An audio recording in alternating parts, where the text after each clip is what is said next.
How are you, How are you? Caleb? I'm well. How are you, Paul? I'm doing well. I'm doing well. It's nice to talk to you. It's nice to talk to you as well. I gotta admit, I'm a little nervous. I feel underprepared to talk to you. There's no preparation necessary. Okay. All Everything will right. be absolutely fine. All right. Sounds good.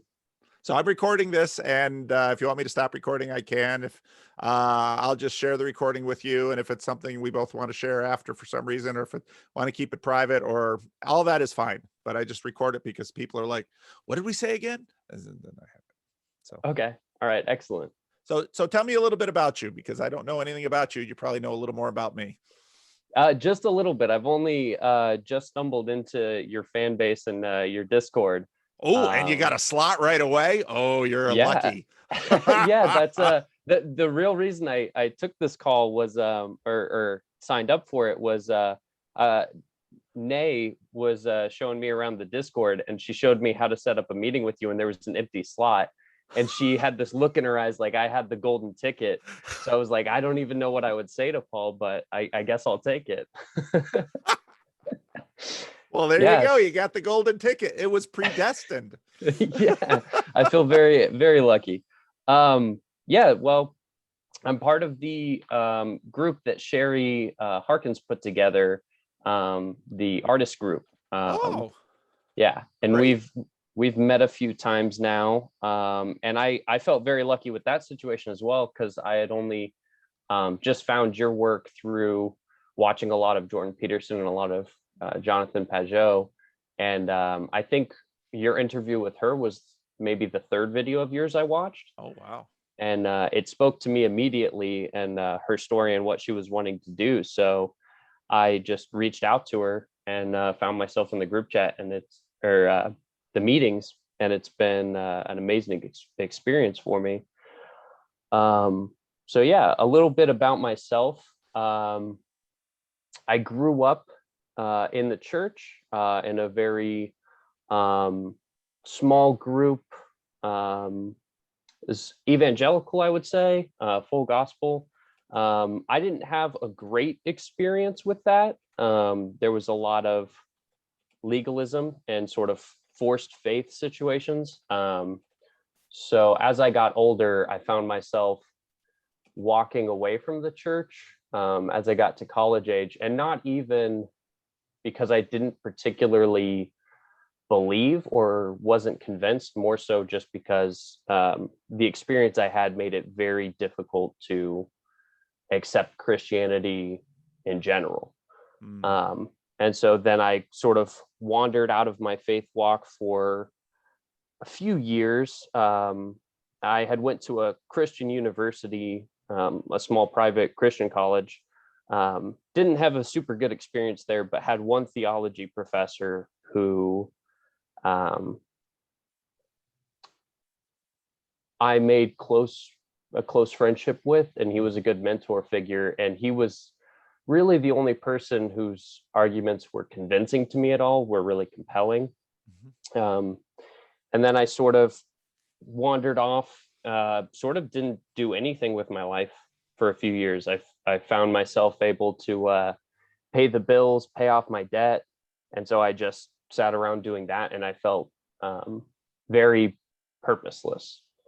Mm. And that's when I stumbled into the whole Jordan Peterson meaning wave, meaning crisis situation. And I was there around 2017, 2018.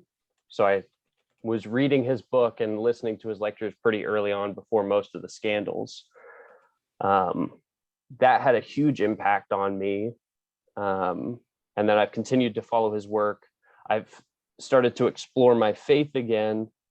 But I sort of the way he does a lot of things. I have to do it through intellect first, Mm. and through rationalization first, and then I'm sort of constantly struggling with the leap of faith right at the end. Um, and so that's been my experience. And with the whole Jordan Peterson thing, it really worked for me, the things that he was teaching, because it basically, by applying the principles in his first book, I went from um, a near brush with suicide Mm. at 23 to being in a highly selective, difficult to get into film program, which film was my dream, and getting accepted and pursuing my career goals within about a year. Wow. Yeah. That's pretty impressive. But Yeah. you're a golden ticket kind of guy, apparently. You know, there are Yeah. people like that. So it seems like that's you. Lucky you. Yeah, but I have a tendency to fail up, so I stumble into a lot of things, and then I don't always know how to, uh, you know, capitalize on the opportunities that I'm blessed with. Okay. But yeah, and then that first wave sort of ended, and I was much closer to finding my faith walk again, I would say. And then I got very deep into Jung and Nietzsche, and I sort of found that the struggling to grasp intellectually was sort of my backdoor back into Christianity, because I understood all of the faith and all of the sort of tradition and the sort of Bible talk so well that it meant nothing to me. It was a door that was just unappealing to even touch. Yeah. And then right about that time, right about March of last year, I just found myself in a series of difficulties with my film program that I was in, which is why I joined the artist group. And I've talked to them about that a little bit, and it's been very helpful and insightful.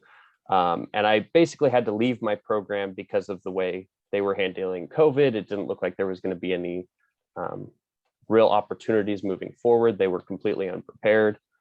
And so I was a little worried about the future, came up with a secondary plan that seemed good, executed on it, and then sort of just stumbled into oblivion for about 6 months, just back to not doing anything with my life, trying to put things back together. But just, yeah, the dominoes fell apart and I was right back into the abyss. Oh my. And then I find myself now having a stronger faith walk because of that, but it's still something that I'm unsure of how to frame my faith walk. And a lot of opportunities have started coming together that feel like I have God's direction in my life, and I know what path to go down again. And I'm just sort of at a point where I'm trying to make sure that that's correct and hesitant to sort of venture out again. But I find myself very lucky to have found a bunch of, this group, your channel, but also that Jordan Peterson happens to be coming back right now. And his new work is sort of, I was watching your commentary on the Russell Brand interview last night, and a lot of what you're bringing up is a lot of what I find helpful in his second book, that sort of need for community and what church provides and everything. And so I find myself now trying to find my way back into church, but having to work through a lot of hesitancy around even just a building in a way. So, yeah. Well, with COVID, heck of a time to try to find your way back into church when, well, depending on where you live, churches are, people are wearing masks, or churches are closed, or churches are, they're either hiding under a rock because of COVID, or they're sort of taking the, deciding this is a great opportunity to make political noises because of COVID, both of which are a distraction. Because the church should be about the church, not about COVID or government or, any of those things, or safetyism.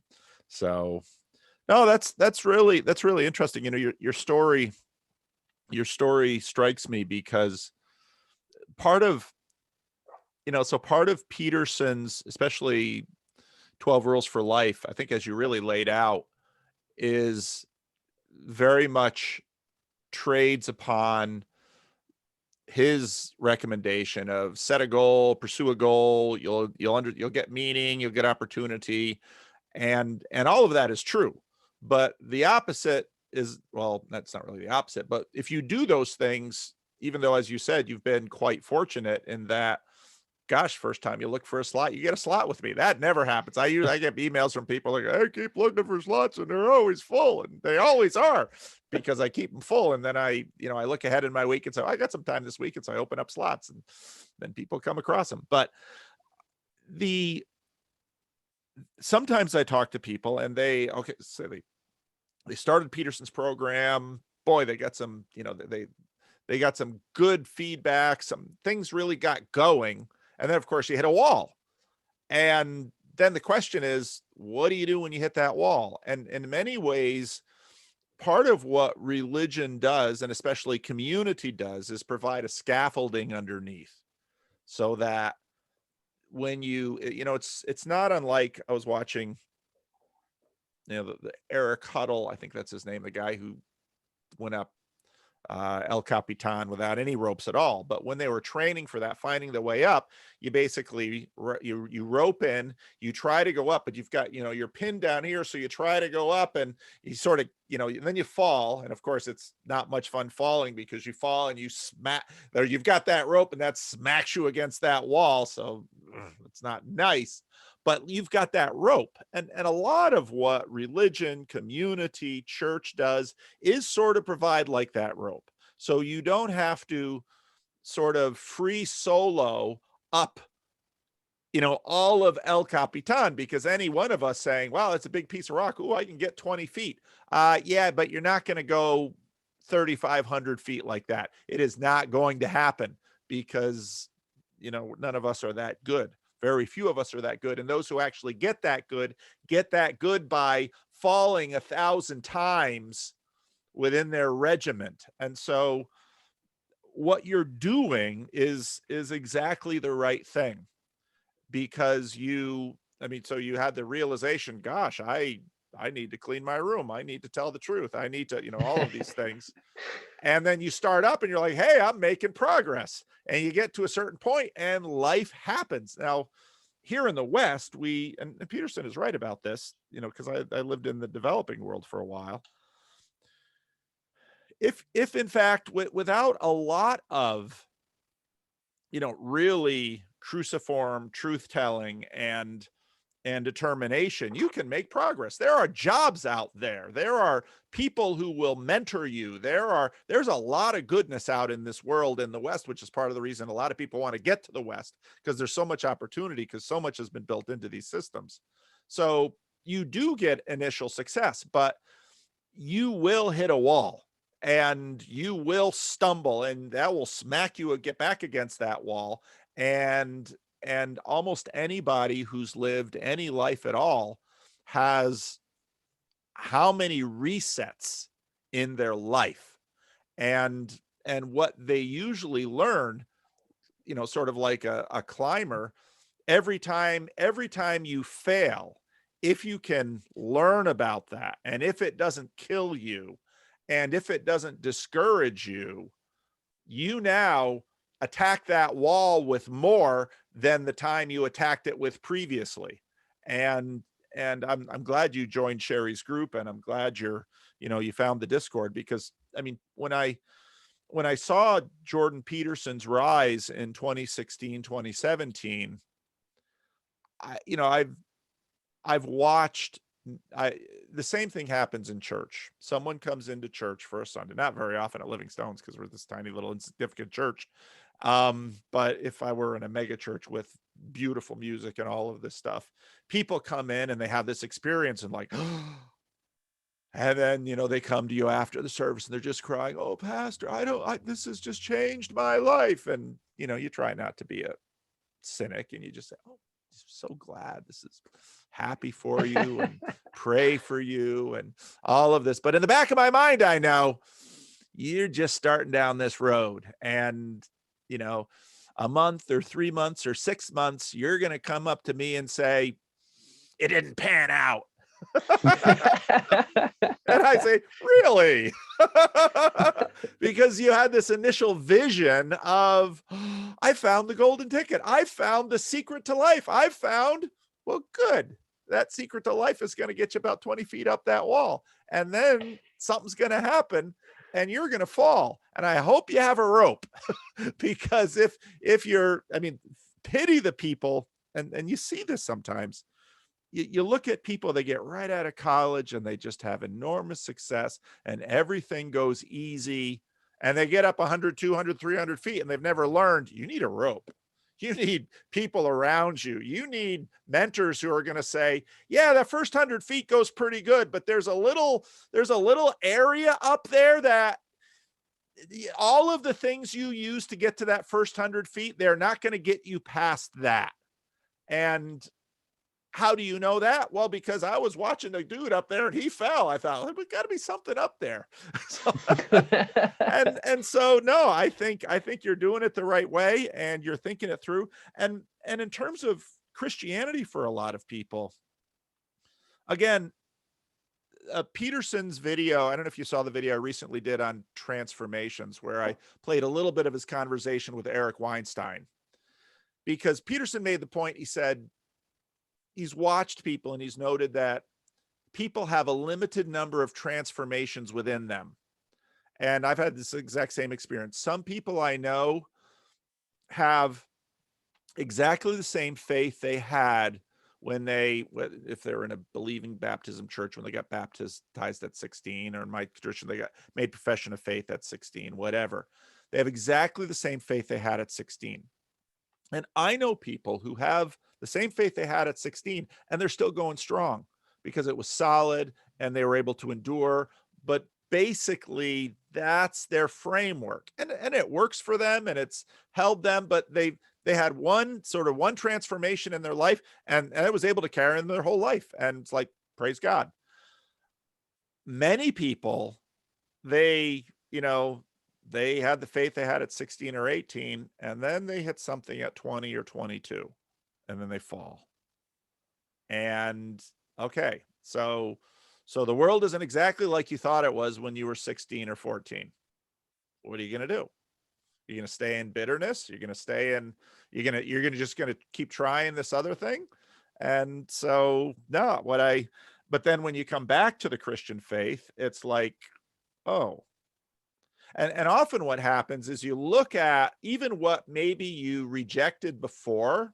That was simplistic. It was false. It didn't work. But then you see it through new eyes and you say, well, there are certainly some issues with it, but part of my evaluation of it and my rejection of it was coming from me. Mm-hmm. And because all evaluation is done based on the yardstick we have in our head. So no, it sounds to me like you're doing the right thing, and it sounds to me like you're doing pretty well. Well, I appreciate that. Yeah, well, I think I'm doing just well enough. I think I'm at the point where I'm just starting to climb again. But it was only a few months ago that I had that first real fall off the mountain, and I was climbing the mountain with no rope. So I smacked down hitting hard. the ground hard sucks, doesn't it? yeah. Yeah. Well, and I think with Jordan Peterson's whole first book and everything, he constantly brings up this. He'll push people forwards, and he talks in this inspiring way, but he'll often bring up this warning right at the last minute. About being careful where you set your aim and how high you set it and everything. And I think that matches what you're saying about the mountain very well. Is if you're climbing the mountain and then suddenly realize you have to get all the way to the top, like that's where the break is, because you don't have a rope, you don't have anything to rely on, then the mountain's terrifying, and then the mountain's judging you. Then that's what he says, your ideal starts to judge you. And for me, I think that's exactly why I fell off the mountain. It wasn't even the hardship that I faced, but was the realization that I could climb all the way, but I would have to climb all the way in order for anything to work. Which has also completely changed my way of understanding the idea of Christ and the idea of Christianity being unique because of the relationship. To me, it seems like God giving you that rope so that you stand a chance to even climb the mountain. And I think that falling and realizing how important that rope is really the only thing that made me finally accept a rope. Mm. I think the way my life had went, I thought, I had taken on sort of a, well, if Christ can do it, how far can man get alone idea. And I got obsessed with the patriarchs and studying all of them, and then studying Gnosticism and all these different ideas. And I had come to reject the what I saw as the simple Christian, well, God's made a way for you, he's done it for you, so now the sacrifice is over, so relax. It was sort of always how it had been told to me. And I think, especially with what you're saying about transformation, like the idea of some people, they have their faith forged at like 15, and then some people that carries them all the way through life. It's sort of shocking, but they never go beyond that simple faith. And they get despised for it, which always annoys me, because part of me looks at them and says, that's really impressive. Yeah. But it's true. It happens. It works. Yeah. I'm sorry, I lost my train of thought a little bit. I probably disrupted you. That's okay. I had always seen that as sort of, well, that seems too simple. And I had argued with my theology professor a lot about, I see the whole point of the leap of faith, but it seems to me people walk up to this gorge and just leap all the time. And there's a pile of wood here that you could easily start to make a bridge, and you could leap the last few feet. But why is everyone just bolting over? And it was image. Yeah, and it was frustrating to me. So I decided I was going to build the bridge as far as I could go, and see if I could even get all the way. And I think that was ultimately what caused me to crash so hard. Is at a point I had this very unpleasant psychological experience where I realized how I had a very Job-like experience of realizing how much is going on and how complicated it would be to even try and understand it all, just enough to get it right. Just to walk that fine path without straying a little bit on your own, because there's so much you don't know. How could you possibly stay on that path? And it completely overwhelmed me. And that was the only point where I was finally able to then accept that a sacrifice was necessary. Because if you could grasp everything you would have to do to meet God, you would feel completely incapable of it. Yeah, that's true. I think you're gonna have you've got a good imagination. I think you're a very vivid, image-filled imagination. You're gonna probably do well in film. I hope so. Yeah, if I can find the right pathways and the right people to sidestep all the politics and all the ideology to actually tell a story. There will always be that. There has always been, there will always be. I mean, people look at, it's so funny because artists can sometimes be so, I've got my vision. When I tell them my vision, they're all going to swoon. It's like, no, they're not. Right. Every now and then, but so what kind of film do you like? What are some of your inspirations for this vision? I guess my inspirations, I like anything with a monomyth. So I love Star Wars. I love Lord of the Rings. There are a lot of smaller Christian fantasy epics that I've read that also greatly inspired me. One of them was called Binding of the Blades. I don't even know if it's in print anymore, but this gentleman wrote a 5-volume book that was just an excellent cosmology of the entire Christian narrative, but it's set in a completely different world. Really? And sort of I would say mid to high fantasy. So you had magic and everything, but you were in this very dark time.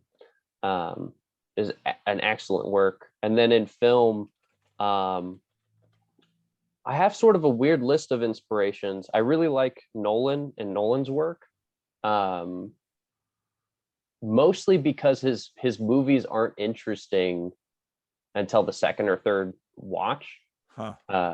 Especially his best works, like Prestige, you can watch and just sort of move on from. But if you watch it 2 or 3 times, it gets deeper and deeper. And I love that sort of storytelling ability to satisfy the surface level audience, satisfy, the desire for some action and some compelling visuals.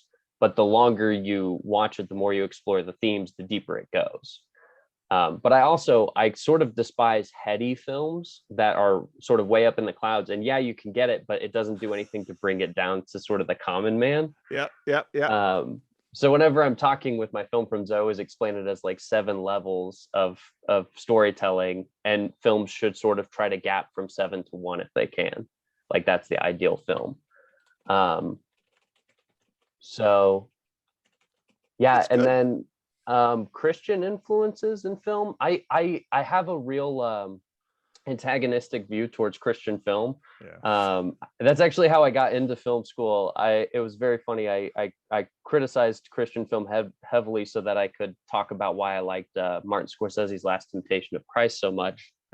And then I found out that one of my interviewers had worked on multiple PureFlix films, and that was his entire career. So I had insulted the person interviewing me, and somehow they let me in.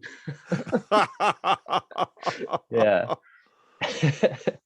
But yeah, I like when non-Christian people take on Christianity in earnest. There's a film, The Gospel According to St. Matthew, and I'm not the biggest fan of that film, but I love the story behind it. And I can't remember the filmmaker's name who did it, but he was banned by the Pope, I believe, and he wasn't allowed to, or no, I think he was cast out of the church if he was part of the church, but his films and his works were definitely banned by the church. Wow. And he was a homosexual director, and he was very antagonistic towards the church. And then at some point, someone sort of threw him the idea of doing a Christ story, and he was very disinterested. And then at some point, he just sat down and started reading the Gospels again, and thought, if I can just 1 for 1, like do the Gospel of Matthew without any sort of,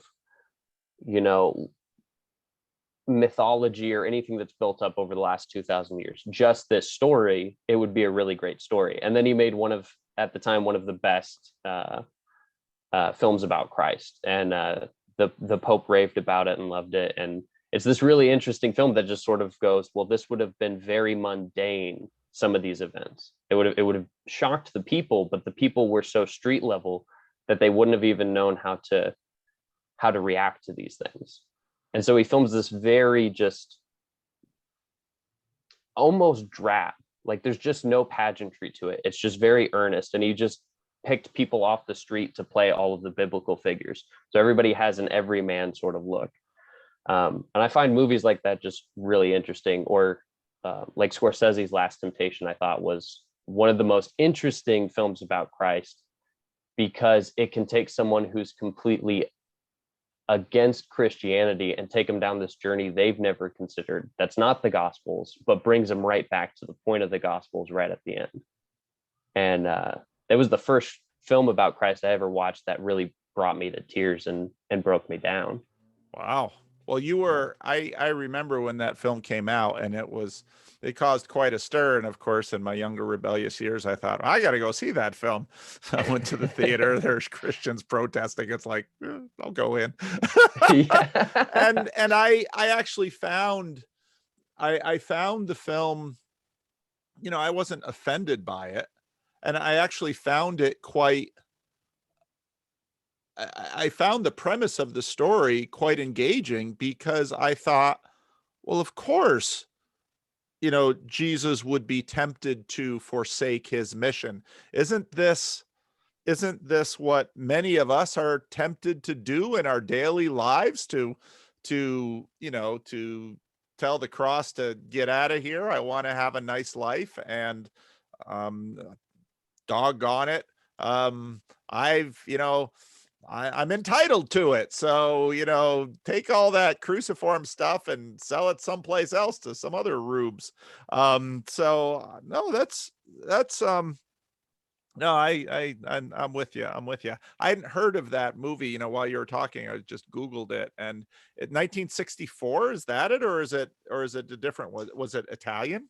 It was Italian. I want to say it was like 1939, or Oh, even older. it was a very early film. Huh. Let me see if I can pull it up real quick.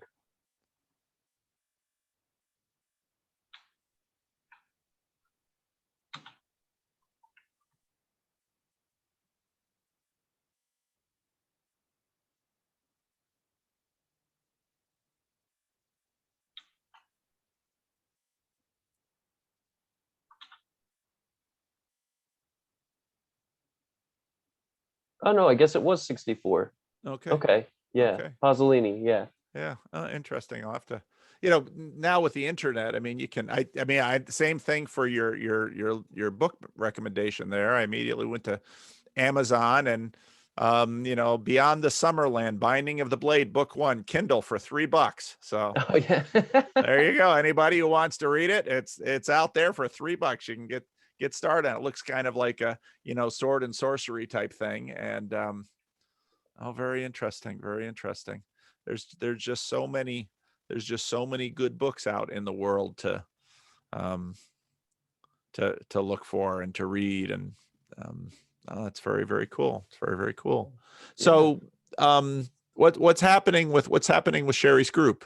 So you've had a couple of meetings together, and Yeah. Right now we're just sort of we've had 2 meetings, and we're sort of just laying the foundations of what our schedule is going to look like. So we're going to uh-huh. meet twice a week, or sorry, twice a month. And we're getting that all worked out. And then we're trying to figure out, because we have, I think, 15 to 20 people right now, Yeah. and they're from all different artistic backgrounds. Yeah. Some just incredible people in there, Yeah. and just a wide variety of ages and backgrounds. So it's even just introducing ourselves and discussing. It's been great, the variety that's there.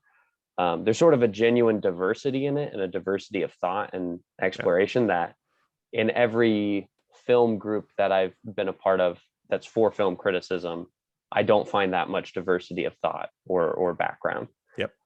So that is the most exciting thing to me, that I could get some actual criticism and valuable feedback on what is and isn't working. So it's been phenomenal. And then our last session, we were talking about censorship and the tendency for artists who do have a faith background and are exploring their faith in the work to have to censor themselves, Yeah. and that problem of self-censoring that we do, Yeah. which it's really hard in this day and age to really know which is the bigger problem, the censorship that's coming down from above, or the self-censoring that you do, which is more harmful.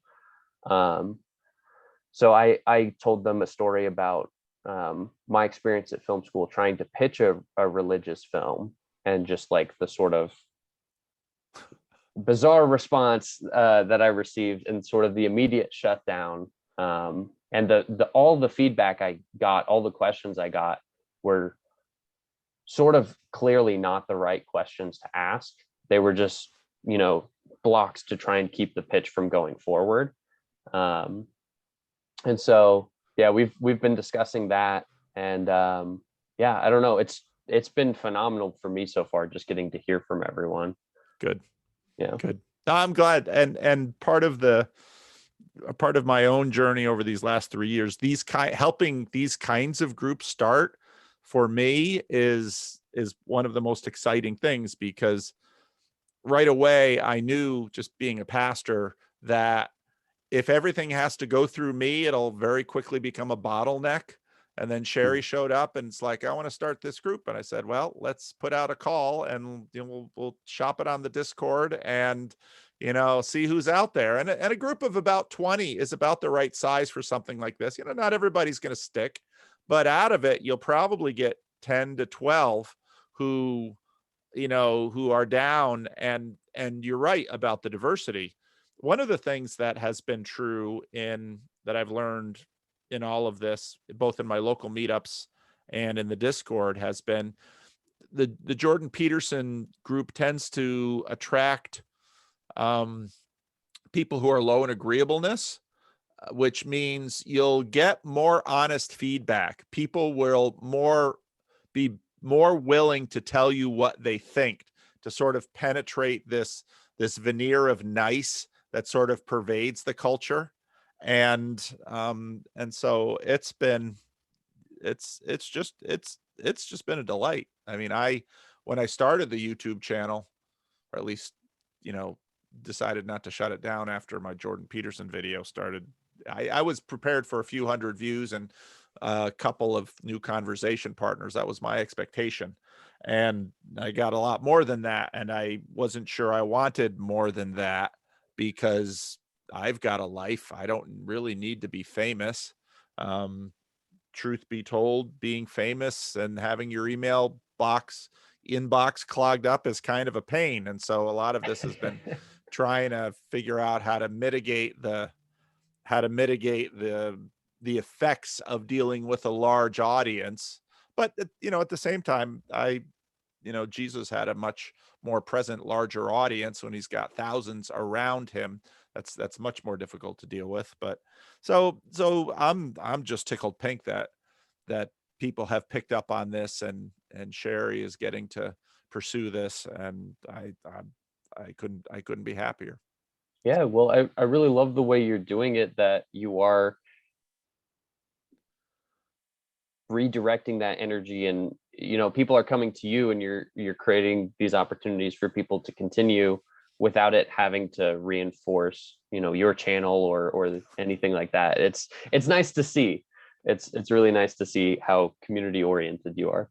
Oh, you'll get the lawyers writing you for the Paul Vanderklay, oh, you've got to get Paul Vanderklay residuals. And Yeah. no, Yeah. I want to bless the world. And when just meeting you today and talking to you, to me, it's tremendously encouraging, because human beings are, I mean, what one person can do in this world is just amazing.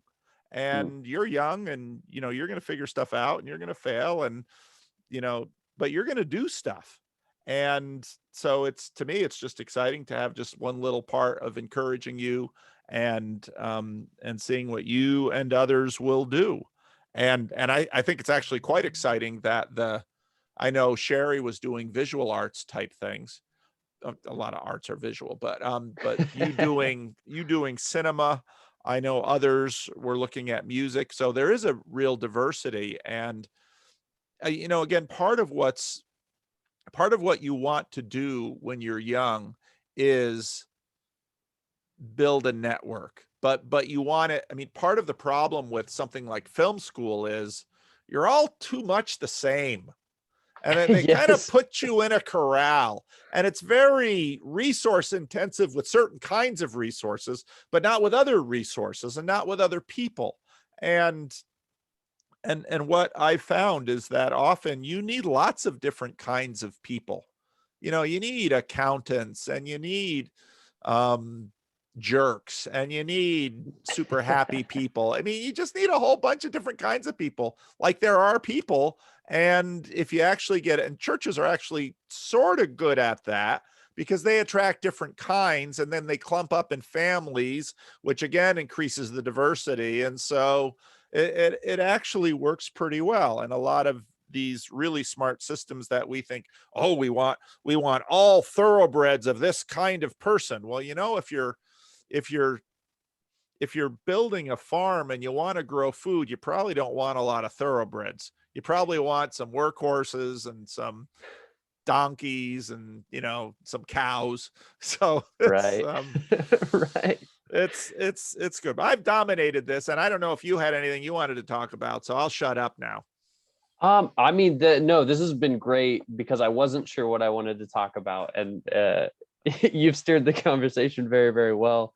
It One thing I would like to ask about, and this shows how little I've gotten through your work so far, but this idea of the estuary, can you talk to me a little bit about that? Because I find that very compelling, and it seems like it should be a natural part of a church, but it seems to be the part that when the church starts to clam up, it's the part it despises the most. Yes. So, so this sort of the reason you found me is, well, I don't know how many times I've told my story on my channel. So I was, how far do I go back? So I'm pastoring this local church in Sacramento, California. Like many churches, it's got a fair number of older people. The church isn't dramatically successful in terms of evangelism or bringing in young people or young families, and the church is basically dying. And I've always been interested in, I've got a lot of books behind me. I like ideas. I like books. I'm very high in openness. I didn't know that until Jordan Peterson, Big Five, high in openness. Oh, that's what I am. But I was always interested in ideas, and I was doing some writing, and I was doing some writing for certain things and thinking about writing. And then I was, I'm a little too ADHD to have actually pulled off a book yet, but I I understand that. I was, thinking about that. And I have some colleagues who, the usual thing that pastors do for books is they take all of their sermons and they dump them in a book. And so you bless or curse the world twice with your sermons. But I was thinking about books, and I said, most of the people in my church, well, they might buy my book because they're being nice to me as their pastor, and my mom would buy one. But I don't know how many people would read it, because how many people read books? And I thought, a lot of people watch videos and movies and things. So, and then one member of my church named Freddie, if you go on my channel and you scroll down a few, you'll find the Freddie and Paul show. And there's a playlist for the Freddie and Paul show. So you can see this actually predates any of my Jordan Peterson videos. And, I once a month or every other month, I would, before COVID, take Freddie out to lunch, and we'd have very interesting conversations, just me and Freddie.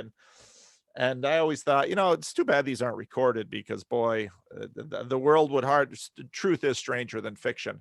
And then Freddie says to me one day, he says, Pastor Paul, me and you should do a TV show. I thought, see, I know it had gone down to public access TV, and I wasn't about to do that.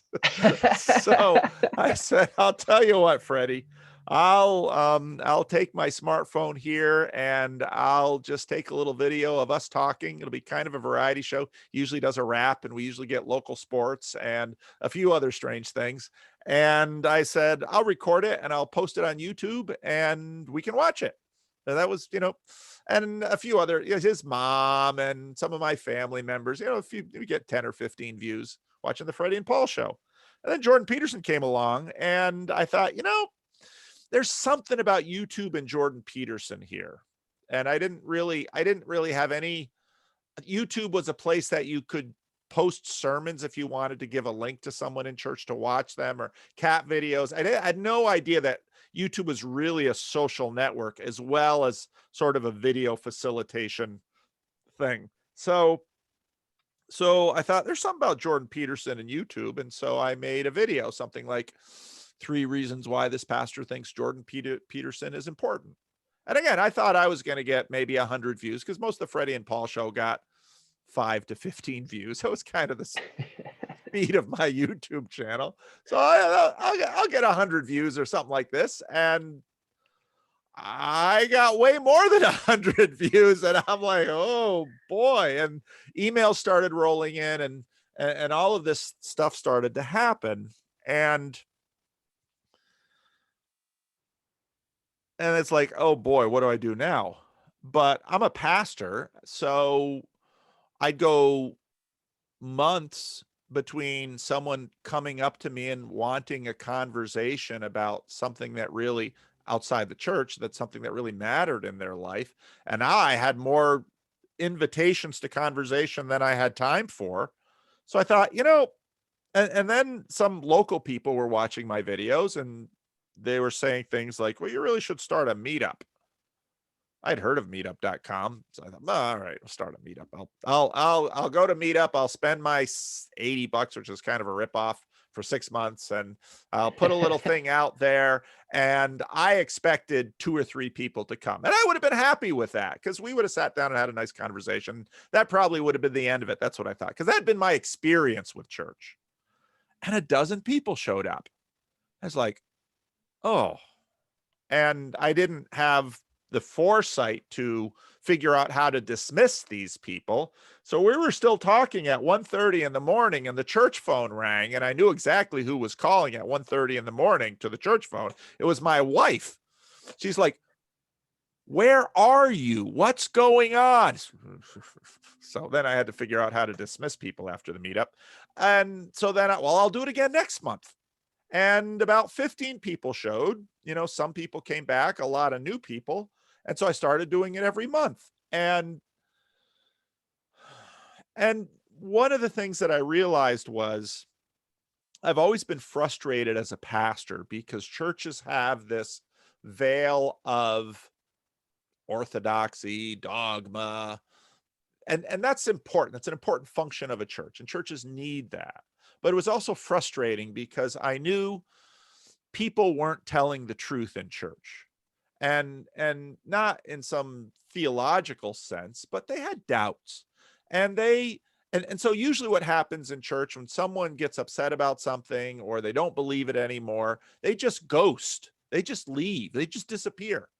And sometimes as a pastor, you go track them down and then you knock on their door and they feel maybe a little guilty, but this is, and as a pastor, you're like, just talk to me. Tell me the truth, please. And I don't care if you want to say I'm a jerk and my preaching sucks and Jesus is a con and the church just wants your I don't care what you tell me. Just tell me the truth. And it's remarkably hard to get that. And so, but at the meetup, most of the people coming to the meetup, they're not church people at all. And they walk in the building and they would tell me the truth because, they weren't going to lose status in the church by saying anything that the whole community wouldn't like to hear. So they just came into the church and they just told me what they thought. And I told them what I thought. And I thought, I've always wanted the church to be a place where this can happen.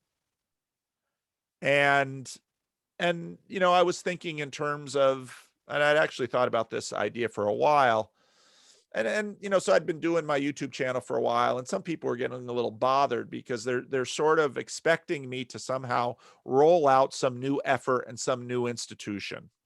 And I'll be the CEO, and I'm going to quit my day job in the church, and I'm going to lean hard into Patreon, and I'm going to figure out a way that it'll be Paul Vanderclay. Well, not ministries. It's a little too churchy. This will be the Paul Vanderclay show or something. And I was like, I'm not going to do that because I think actually because I am a pastor and I do love my day job, and a lot of what people actually do appreciate about my channel has a lot to do with the fact that I am a pastor, but the church is just a little too confining, and we need a space outside the walls of the church where people can speak their truth. And people in the church need to hear that. And people out of the church need to see that there's a space like this. And so I called it an estuary, with the idea that you've got kind of the chaotic salt water of the sea mixing with the fresh water. And estuaries are very productive ecosystems. And so I started using that term. And so sort of like Sheri, a friend of mine, John Van Donk, has a group of about 15 people who are um, wanting to start estuaries or already have estuaries of sorts. And I haven't, really pushed this idea too hard, partly because what I want to see is exactly what happened in Sheri's case, that she got an idea for a vision. And then, hey, I've got, a few thousand people watching my videos. I'll use that to say, this is Sheri. She's not a nut job. She's a she's a oh, she might be a little nutty. I don't know. You might think that. I don't care. But if you're interested in having conversations with a broad group of people that at least seem to be inspired, at least by this flag that is Jordan Peterson, call her and let's see what she can do with it. And same thing has happened with John Van Donk, and the same thing has happened with the Bridges of Meaning Discord server. That that grew out of our local meetup. And so the thing has just sort of grown organically in that way, which is exactly what I wanted, because sort of the corporate way of growing, in order to grow in a corporate way, you do need thoroughbreds, and you do need to systematize, and you do need to do all those things. And there might come a day that I want to do some more of that. But for now, I'm I'm still the pastor of my local church, and I want to see how many other things I can inspire, and then let's see what takes. Because before this, my first gig out of seminary, I was a missionary in the Dominican Republic, and I worked with pastors, and they were very entrepreneurial. And often, so in every church there was a pastor and a preacher, and often there'd be a conflict between the two, and then the preacher would go out and start his own church. And so then he'd get his own preacher, and the pastor would get a new preacher. And I watched the Haitians do this in the Dominican Republic, and I said, there's something to this. And so a lot of missionaries sort of tried to get everybody in straitjackets and clean up messes. And I would be much more free to let them make messes. And every now and then, if there was a mess that got really bad, I would step in. And then when I got to Sacramento, I was involved with church planting. It was very much the same way. Get some things out into the world, encourage them, support them, give them a little bit of nutrition, see what develops. Because in that way, the world is too big and too mysterious for us to know. And really, the only way to know anything is to sort of petri dish things and see what grows. And yeah, there'll be some heresy, and yeah, there'll be some messes, and but just try and let it not get too bad. Again, let them. You might fall 15 or 20 feet, but not 100. Let's keep a rope on it, and not let it get too bad, but definitely let people fall. Mm. And so Estuary sort of grew out of that. And before COVID, I was because I'm a minister in a denomination, and we have churches sort of in many major urban areas. I was sort of doing a tour with Job and John Van Donk. And so I'd call a pastor in a city, say, hey, I'm coming to your town. Can I have a room this evening? Almost always churches have empty rooms. I'd be like, oh, sure, no problem. And then let people know on my video channel, I'm going to be at your place. Come on out and meet me. And usually I try to get the pastor and say, now, I'm not always this blunt, but what I really want to say is, don't be an idiot. I'm going to bring 5 or 10 people who are never darken the door of your church ever. And they might not ever in the future, but they're coming to explore meaningful conversations, and they'll probably stand a better chance of telling you the truth than most of the people that are already in your church, for very legitimate reasons. But you might want to come to this meeting and get to know them and figure out how to begin to build a relationship with them. So that's what I've been doing. And COVID kind of interrupted it all, but all right. So all this video stuff I do anyway, which is COVID safe. So here is what I'm doing. Yeah. I think that idea is so incredibly interesting to me, because it seems like at least here in the US, it's probably different depending on what country you're in, but the thing that I've always seen missing in any church that I've been a part of is, where do the people who are not part of the church go to get a taste to see whether they like it or not, and how far they want to go in. And when I first heard this term estuary, I assumed it meant the courtyard around the temple where the Gentiles would come in.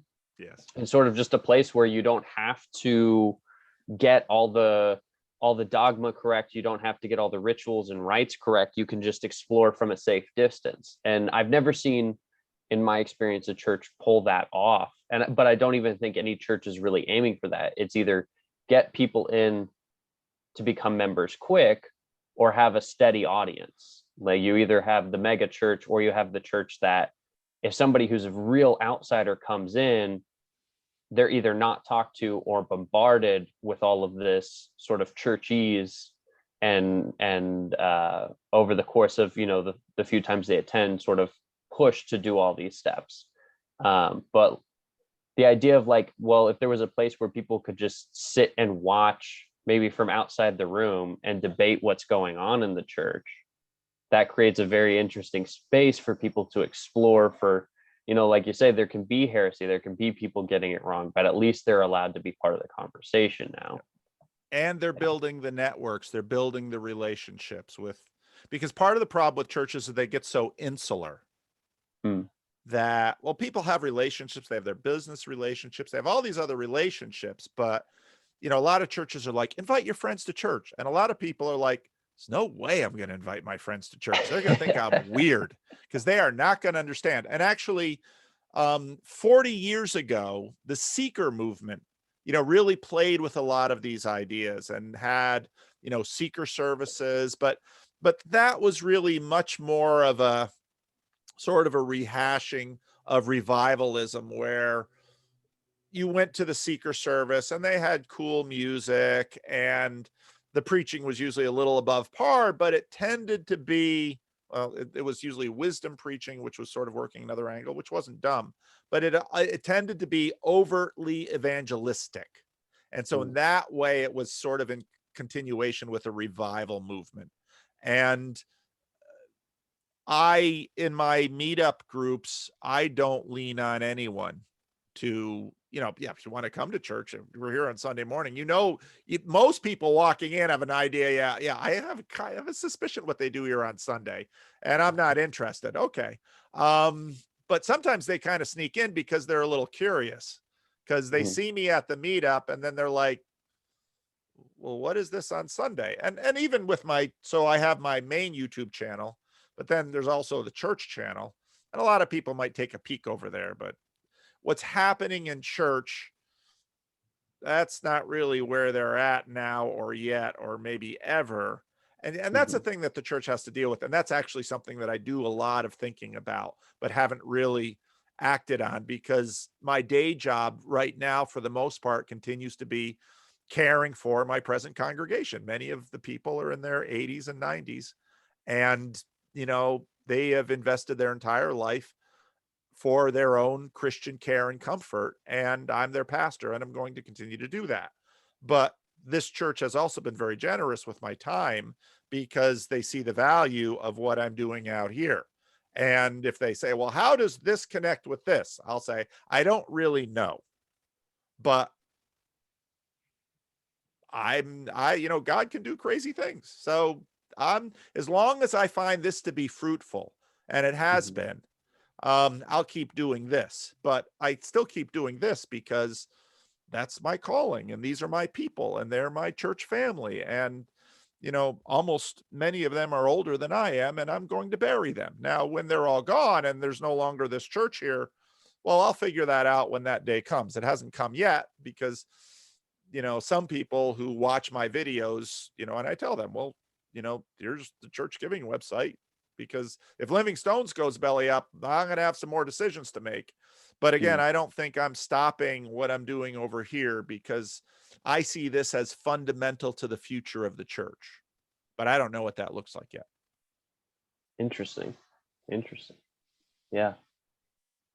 I think that's just such a great way to tackle it. Yeah, I'm very impressed with your approach. And as somebody who doesn't really want to be in church and is trying to step back that way, having your work available to just digest and not feel like I'm being preached to or lectured to or any of that is very helpful, because I can still digest the ideas and reflect on, at least the wisdom of Christianity, at least that much. Yeah. So I'm very thankful for what you're doing. Thank you. Well, our time's about up. Any last ditch thing? You got a website or a YouTube channel you want to promote?